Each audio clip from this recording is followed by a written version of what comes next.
My name is Kevin Carnes. I'm I'm principal at O'Connor and Drew, and throughout the country we handle about 300 car dealerships, and in doing that we're in a unique position because we definitely see different aspects of the business and different items that come up that allow us to kind of tell people what's going on in the industry. So it's a unique situation. I predominantly work on car dealerships. I do a couple non-for-profits, but I try to stay away from the client stuff. But overall, what we're going to try to do today, we've got an agenda set up where we're going to talk about pay plans and kind of what we see out there. We're going to talk about what the IRS and sales tax and IRS is looking at. We're also going to talk about some fraud that we've been seeing out there. Unfortunately, fraud is rampant in this business, and we see it all the time. So we're going to try to give you some controls and some ideas of what you need to do.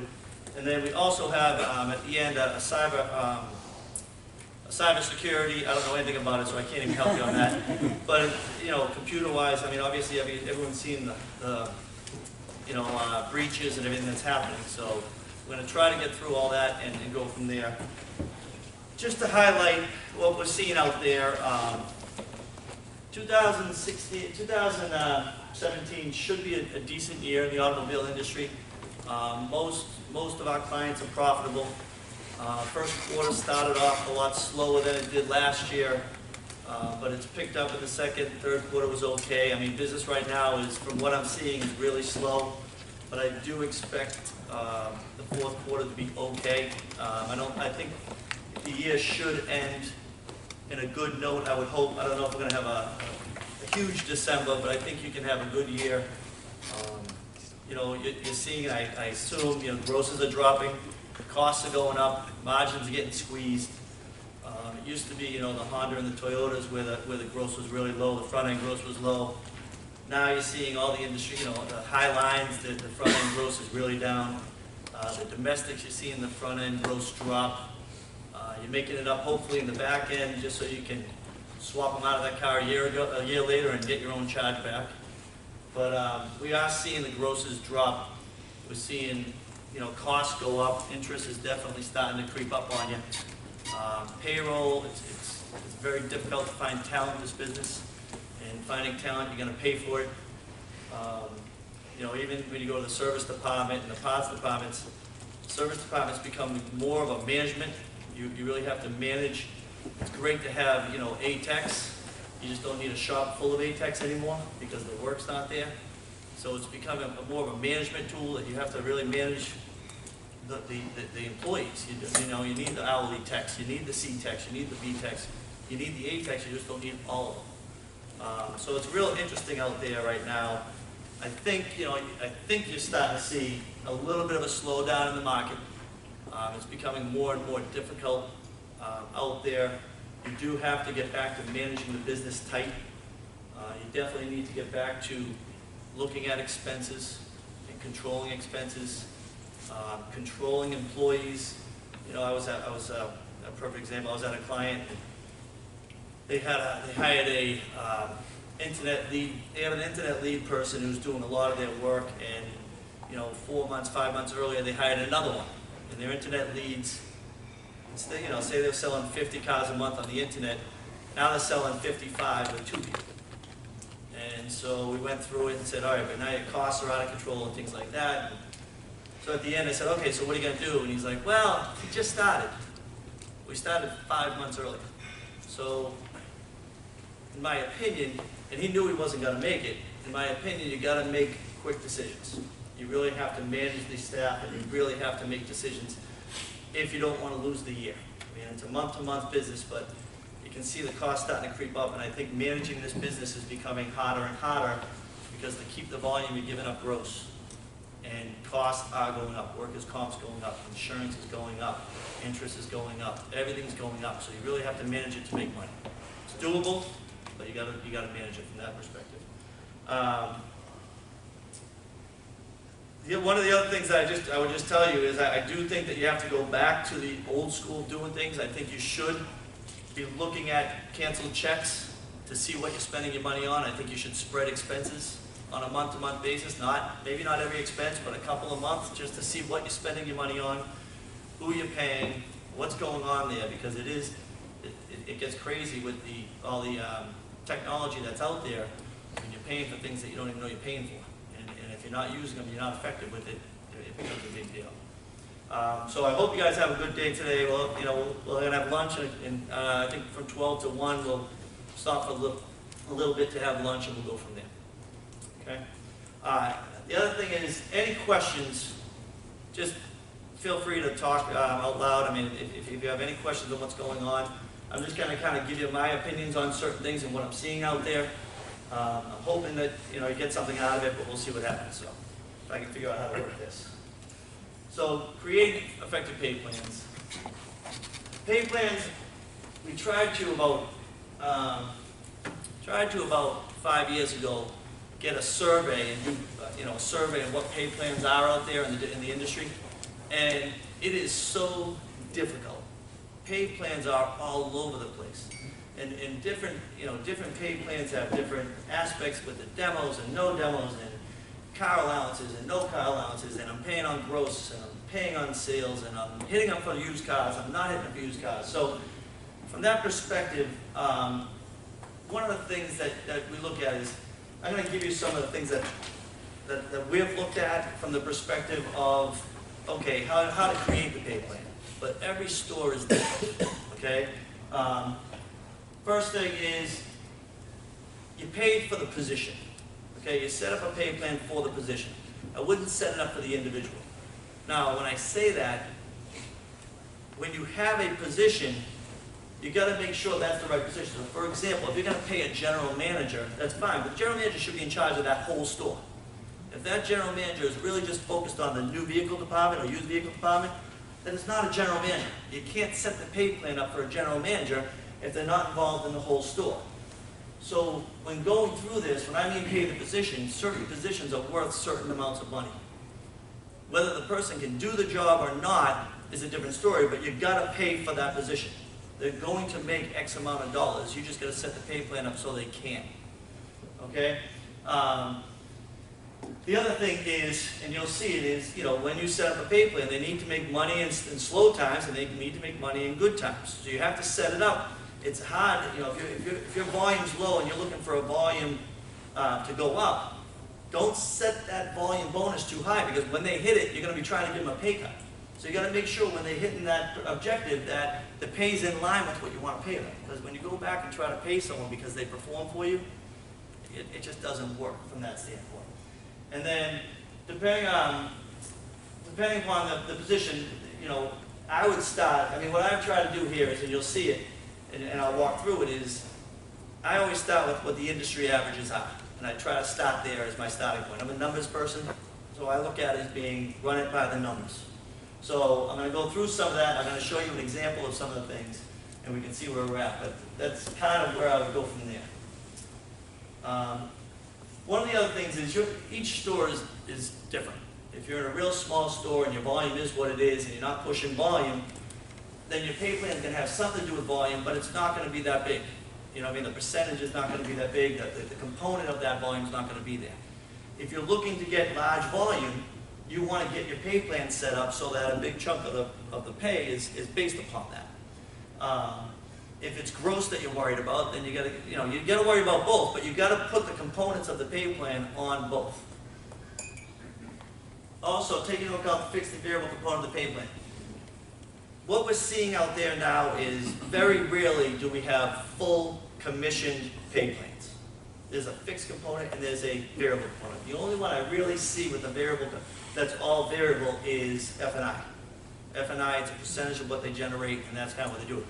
But most places you're seeing either, most of the time it's a salary and then a percentage and maybe a volume bonus on top of that. And I'm going to work through a couple of examples so you can see where you're going. And then the other thing that we see a lot is base the pay plan on what the individual is responsible for. If you have a sales manager and you control the advertising, but you want to hit him for the advertising cost, it doesn't make sense. He can't control it. It's kind of like hitting them for rent. They can't control the rent. So you want to set the pay plan up. You want to hit them with expenses that they control. But if they don't control the expense, you can't hold them for it. So, I think that sales managers should get paid less sales comp because they control the sales force. Now, unfortunately, a lot of times it doesn't work. Policy expense. I mean, most times service managers get hit with policy expense. So make sure they're responsible for what you're putting into their pay plan. If they're not responsible for it, they're going to ignore it. If it goes up or down, I mean, I've seen it where owners have gotten bitter because they reduced the cost and it helped someone else's pay plan because they weren't responsible for it. So from that perspective, make sure that you base the pay plan on what the individual is responsible for. And then if you can, and I say this, but keep it simple. Try to keep it as simple as possible. It's gotten harder and harder to keep it simple. It's, particularly if you're trying to establish some goals that you want to reach, the pay plans are not as simple as they used to be. So now, and then I always start with the guidance. So I'm just kind of walk through kind of what we do from this perspective. But so when we come to a store and we're looking at why they're not making money or how much they're making, and then instead of returning 2.5% on sales, they're returning 1% on sales. We go to the store, we try to analyze it, and we look at it and say, okay, payroll is obviously the #1 cost. So we look at payroll. These are guidelines that I use, or that the firm uses when we're going through and analyzing a store. Okay, and all this information, we're going to email you the deck. We don't have our handouts because I think we're in the 20th century now, so we'll email you guys. If anyone wants the information after this, we'll email it to you. But these are the guidelines I use. First thing I always look at is what's the gross per employee. And I say, okay, you want to be 9,000 plus. Now, it doesn't mean you have too many employees. You could have a gross problem too. So you got to kind of weigh out and look at it and say, okay, my gross per employee is 6,000. Okay, well, is it a gross problem? Is it an employee count problem? And then you can kind of walk through the employees and see where you're at. But I usually use about 9,000 plus. If it's 9,000 plus, I'm saying, okay, you might not have an employee problem, count problem. You might have, a pay plan problem. The other thing we try to accomplish is payroll. Now, I'm talking not employee benefits or anything like that, just payroll. Being, as the store, being 40% of gross. Okay, and that's what we shoot for. We shoot for 40% of gross.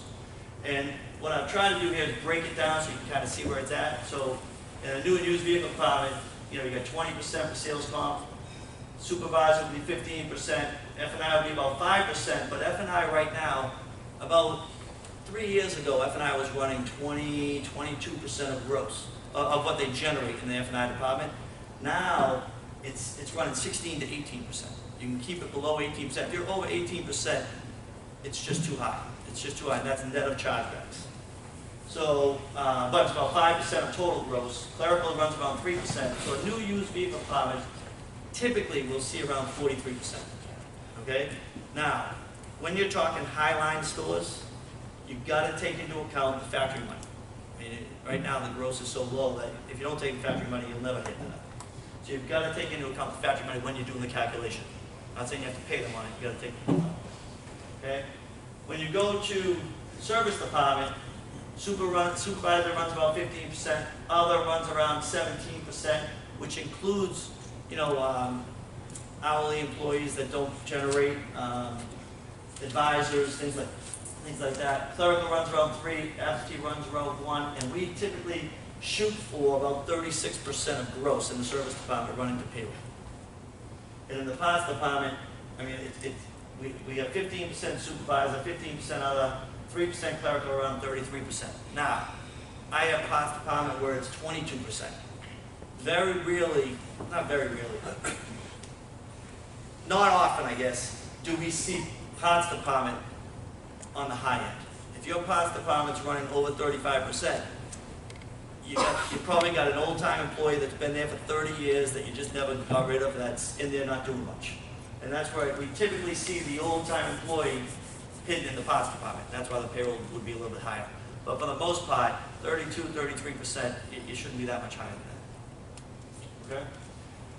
So I'm going to give you an example of kind of how how I would go through it and then how to develop a plan. So, and then one thing here. On the supervisor comp, you want it to be 15%. Now, when I mean it's 15%, that includes the allocation of like a general manager, a controller. So you really, when you look at it, if you got three sales managers, you want to pay out like 13 or 14% because you're automatically going to get hit. It's kind of like advertising. If your advertising budget is 50 grand, don't forget about all the internet stuff you sign up for that's on a regular basis, so it's really 55 grand.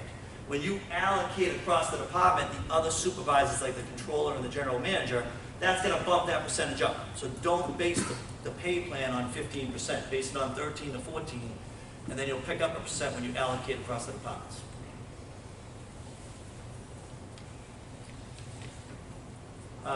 So what we typically do is, and if I was looking at it, we would go through and I'd calculate what the payroll is, based upon payroll as a percentage of gross in this total store, and then I'd do it for each department.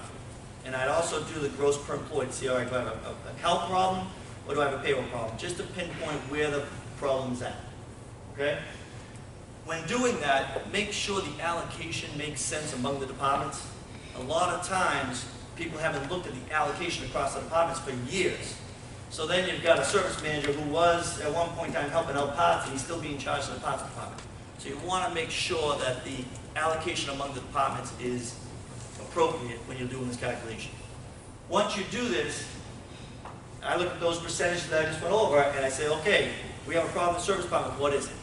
And then what we'll do is walk through, okay, who do you have there? How many people do you have? How many hourly techs do you have? How many advisors do you have for techs? Things like that. So then, once we calculate the percentage and once you analyze it, you can at least pinpoint where it's at. Okay? If it's an allocation problem, fine, you fix the allocation. And then what we do is we try to prepare the pay plan to fit those parameters. Say, okay, if we want to be 40%, we want supervisor to be 15, how are we going to make it 14%? Okay? So I'm going to just go through an example of kind of what we do, and it's a simple example, but I want you to see it so you can kind of see where you're at. So this is a store, came in, we got a problem with payroll, it's way too high, it is what it is. But so we went through, and first thing I did was, so the retail units you can see through here, and gross per employee was $11,000 a person. So I'm saying, okay, that's good. We don't seem to have an employee count problem. Doesn't mean we don't have a problem within the different departments, but it doesn't seem like we have an employee count problem. So then I get the gross per unit, and this is the gross including F&I. New's $428, and uses $24.77. So the first thing I said was $428. I mean, I'm not a salesperson, and I can probably do that. So, you go there and say, well, I don't understand, why is that so low? Well, the sales managers get paid on volume only. There's no gross component to it at all. So they didn't care about gross. And so they're shooting volume, but they're doing nothing for gross perspective. So then you can see the F&I numbers, other income, but then the total payroll as a percentage of gross was 46.4% for the store. New and used was 149%, and then parts is right in line, and services on the higher end. So then what we did was we went through and said, okay, we want 40%. Now to quantify it, this is where you typically miss it a little bit, is if you're doing $9 million in gross, and you're off by 2%, that's a big number. So it only looks like 2%, but you quantify that, that's a big number. So when you look at these guys off 6%, it's $578,000 for the year, which is, to me, a big number. So it'd be 48 grand a month. Now, some of it's a gross problem, some of it's an expense problem. So we kind of looked through it. So went through it all and kind of did it. This is kind of some things that we came up with. So I looked at F&I. Now F&I is 22.6%. Okay? They have 3 F&I people to sell 110 cars. So I'm like, well, that doesn't make any sense. It makes no sense. And they're all making 100 grand. So you're paying 300 grand. So this, to me, wasn't a payroll problem. I tweaked their pay plan a little bit. I want to be at 18%. I tweaked their pay plan a little bit, and I increased the grosses and gave percentages here. And again, this is the only position where I see truly variable. You just pay on what's going on. And so I tweaked this whole thing up, and I said, okay, it's very, very simple. Cut it down to 2 people. Cut it down to 2 people, you'll get 17%. Right now, you're at 22%. This was just an employee count issue. This is a true, you sell 110 cars a month. You don't need 2 F&I people. You just don't. And once we kind of go through it, now, to convince them of it, it was very difficult because you've had some of these people there for a long time. But they really did. They looked at it and they did cut a person, haven't missed a beat. To be honest with you, they cut their lowest producing person who was doing 55% of the deals. So they cut their lowest producing person doing 55% of the deals. They're all hitting that 17% right now. So they're all doing over $1,300. And well, the two of them are doing over $1,300. And they're going to make more money than they made the year before or the year before that. So in going through it, it's not always a payroll issue. In this situation, it was truly a employee count. It just didn't make any sense from that perspective.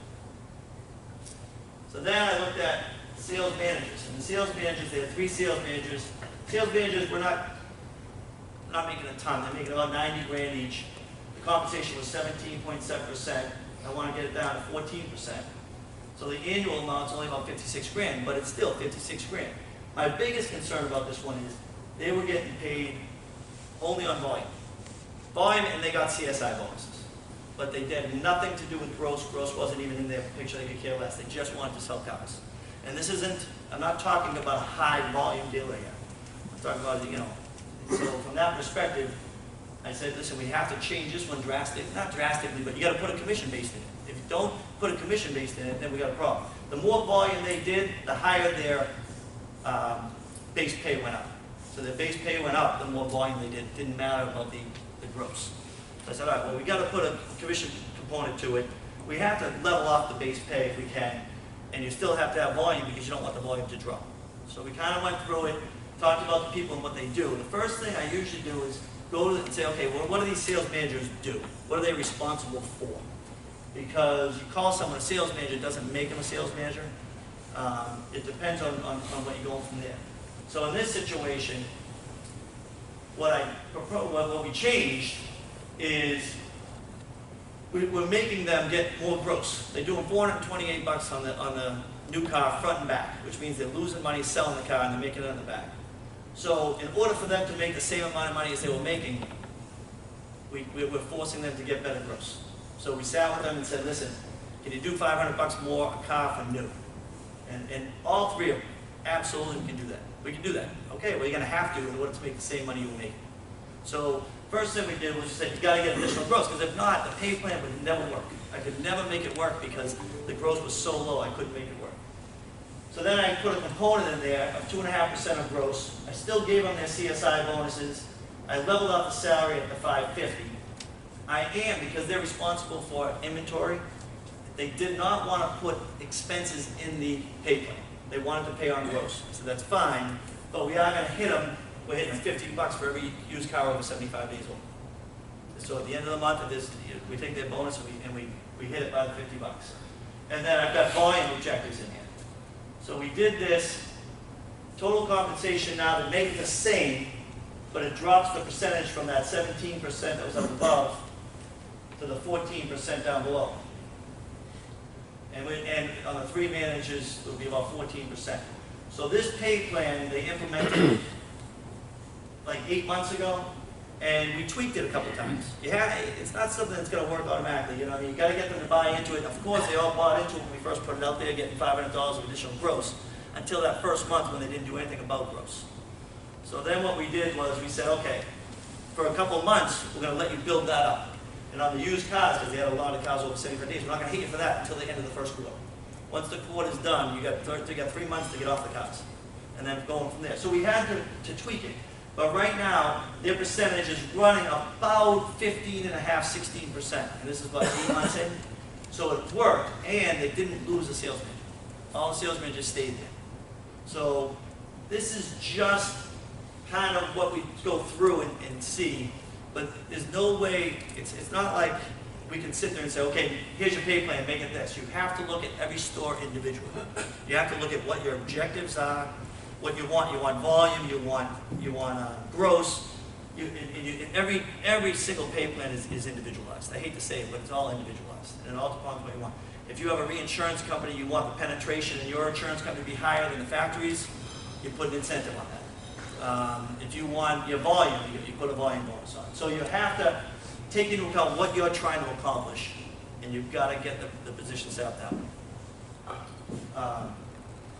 Okay. With regards to the service managers, advisors, things like that, there's just a couple more slides I want to go through with you, but just to kind of tell you what we see out there. Typically, we see service managers getting paid a percentage of the bottom line of the service department. Now, sometimes you pay them on percentage of the four overhead, sales minus variable expenses minus semi-fixed, but before the overhead, if you don't want them to be responsible for the rent and all that stuff. But most of the time, we see the service managers getting hit with a percentage of the bottom line. They'll get a compensation, and they'll also get a CSI bonus, because CSI has become so important to the thing. Service advisors, typically we see a salary or even a draw against a bonus, less discounts on customers and internal customer and warranty sales. We do not typically see service advisors getting paid on internals. We do have some stores where they just have service advisors that do internals, and if that's the case, they get paid on the internal, but most of the other service advisors don't get paid on the internals that we see. Okay? And then we typically see one advisor to every 3 to 4 techs. It used to be one advisor to every 5. That's not the case now. It's really 1 to every 3 almost. So, but when you're looking at your employee count, figure out the number of techs, take a look at the advisors, you probably have an extra advisor. I mean, it just happens all the time. General manager. It's all over the place, but I'm seeing 10 and 10 more often than not now, which is 10 a month and 10% of the bottom line. Not to be, I don't know if there's any general managers here, but that's on the high end to me. But it's usually 7 to 10 a month and up to 10% of the bottom line. Very simple. But a general manager is a true general manager, overseeing the entire store, responsible for the entire store. If they're just responsible for sales, they're not a general manager. Biggest problem we're running into now, and you guys are running into now, in my opinion, is BDC.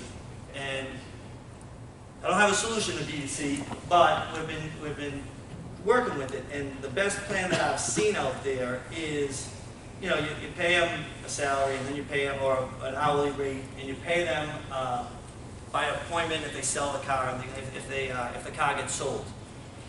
I have a client that actually started hitting the commission of the salespeople and the general sales managers, or the sales managers, for the compensation of the BDC, to help compensate for paying 2 people on the same gross. That's become negligent. So BDC, I mean, I have stores that have BDC that only handle service. I have stores that handle sales. I have stores that don't have any BDC. Then they got 1, then they got 3, then they got 100. So from that perspective, you just got to figure out a way to tie BDC, and you can't keep paying two sets of commissions on the same vehicle. So if you can hit the salesperson or hit at least the sales managers for the BDC department, I'd recommend that and set the percentage up accordingly. All right. Other items that you just got to consider is, and I said this at the beginning, sales managers, anyone, if they're responsible for certain expenses, sales comp, if floor plan interest, if they're responsible for the inventory ordering. So I got sales managers that they don't order the inventory. All right, well, you can't hold them accountable for the floor plan interest. It doesn't make any sense.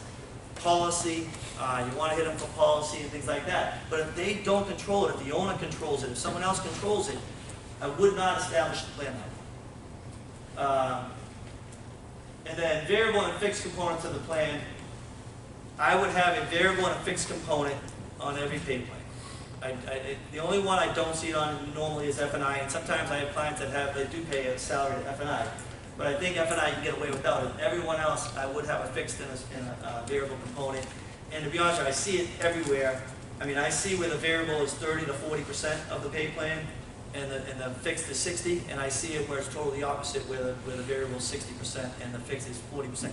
It really comes down to what your store is trying to accomplish.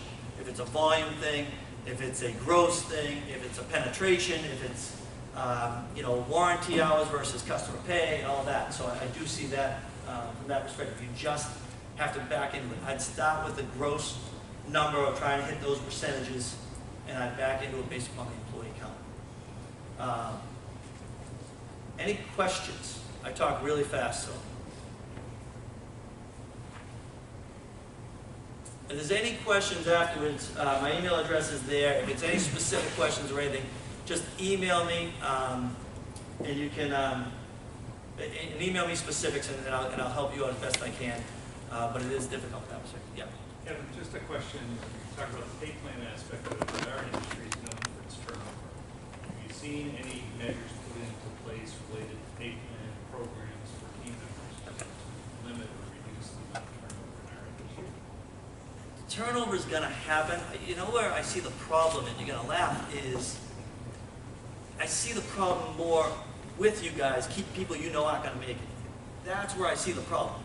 You're going to have the turnover. And you can do things, take them out to eat, give them gift cards, pay them. Pay is not always the biggest thing. But I do think one of the problems that I see a lot more is you hire someone, you know they're not going to make it in 60 days. And you don't blow them out till 120 days. And by then, your used cars are too high, you know, so I think it's more of your management of the people you have, and give them a shot, but you know, and unfortunately, we see it when we go to different stores. We see people who have failed in other stores doing the same problem in the new stores that we see them at. But that being said, we've seen people who have failed in stores who've gone to another store and much better fit and did fantastic. So it works out. But retention, I mean, we have the same thing in my industry. You know, I mean, accountants, there's just not that many of us if we're not 60 plus, you know what I mean? So we have the same problem. And we try to give gift cards and all these things, and I'm not warm and cozy, so I don't see the benefit. But well, we do try to do it. But I don't see cross training. Techs are very difficult to go to. I see people going to the tech schools. The problem is when you get techs, it takes a good 15, 18 months to train a green pea to be any kind of productive person. And by then, they can move somewhere else and get more money. So you are taking a risk. But it takes 15 to 18 months, maybe even 2 years, to get a tech that's really right out of school and get them going. And the other problem you run into is the techs that are there and they're veterans, they don't seem to want to help. You know what I mean? Some do, but a lot don't. But I think the biggest thing is managing the people that are not going to make it in your organization and getting rid of them sooner than later. I definitely see that as a bigger problem. Yep. You mentioned, Kevin, the possibility of having a salary for an F&I manager. And one of the things we did was eliminate any of that because of overtime, because the MSADA put out a great payroll guide, and F&I managers, according to their booklets. I would just warn people that if they're going to change a pay plan or do a salary, make sure they're not falling under the realm of being an overtime issue. That's a really good point, because you know the MSADA I forget who the legal firm was, but they have this wage and rules requirement, and I'm not an attorney by any means, but Massachusetts is very stringent. They are very stringent. If you give a salary, I believe you can't use commission to offset the salary or any of that stuff. So you really have to understand those rules, because you start going with salaries and you could run yourself into a big jam in the overtime rules. Yep. And what do you think on a pay plan like this is the appropriate work schedule for GSM, new car, used car manager? You're supposed to work every weekend, 52 weeks in a row, 1 weekend off a month, 2 weekends off a month, trying to overlap, you know, sales managers and people. But I know a lot of people say, well, they're supposed to work by the belt, that's it. And other people try to work in more quality of life. I think you're seeing out there more of a quality of life than you are the bell to bell nowadays. And what I'm seeing more often is a day off during the week, right? So they might be there for the weekend, but a day off during the week. I also see when you're looking at the payroll as a percentage of gross, you have to be practical, meaning you might be able to have one general sales manager or one sales manager for the volume you're doing, but it's not practical because you don't have the coverage. You know what I'm saying? So it all comes down to coverage. You need the coverage. F&I, you can get away with one F&I person maybe. Okay, but who's going to fill in when they have the day off? So I'm seeing more of a lifestyle change where they're not working bell to bell. I mean, you see dealerships that are closed on Sundays now. So you see the not working bell to bell, and I'm seeing more of a day off during the week. which doesn't even turn to a day off because they come in anyways half the time. But I am seeing more of that than bell to bell. You try to get someone bell to bell, you're gonna have a tough time finding someone who's gonna stay on. Anything else? All right, seriously, any questions, just email me, and we'll get what you can. I didn't want to get into too much detail.